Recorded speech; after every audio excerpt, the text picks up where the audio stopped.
สับบัดดีข้ามาหาหน่อไม้กินตามธรรมชาติเด็กเอานอนนี่ใช้ได้หลายบ่แล้วเอาอืมอืม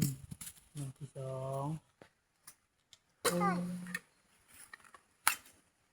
เป็นมาหายากหน่อไม้กระสะ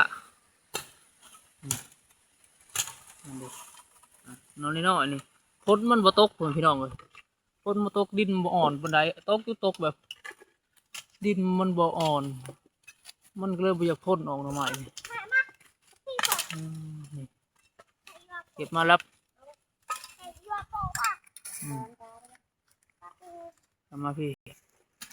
มันอยากหายากพี่น้องเอ้ยมันบ่ออกมาได้นี่แบบฝนผ้าอากาศเฮาปีนี้มันเบรกตกไปเลยเนาะมันแบบมันยังบ่เป็นเหล่าเป็นหนอเป็นหนอมันเป็นกระตูเอิ้นว่ากระตูซื่อไม่กระสะได้หากินอะไรคมกับคมทำไมนี่มันต้มบ่จืดถึงคมได้มันอะไรมันบ่มีเนาะหากินแบบวิธีถูกยากเด้ตัวไหนเด้อเฮ้ยตัวน่ะเออการทำมาหากินอยู่ประเทศลาวมันก็สีประมาณนี้เนาะพ่อแม่พี่น้องเนาะหาหน่อไม้เนาะตอก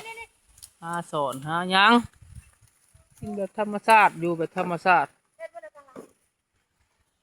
ส่วนหลายคนลาวเฮานี่มันสิอนุรักษ์ไม้ไว้เนาะเพื่อ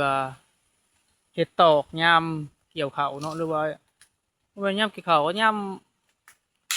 น้ำไห้ดำหน้าก็ถือว่ามัดก้าหรือมัดหัวมัดแขกก็เอาไม้จำนวนนี้แหละไปเห็ดตอกเนาะหรือว่าเห็ดห้าวหัวเนาะฉะนั้นแล้วจึงว่า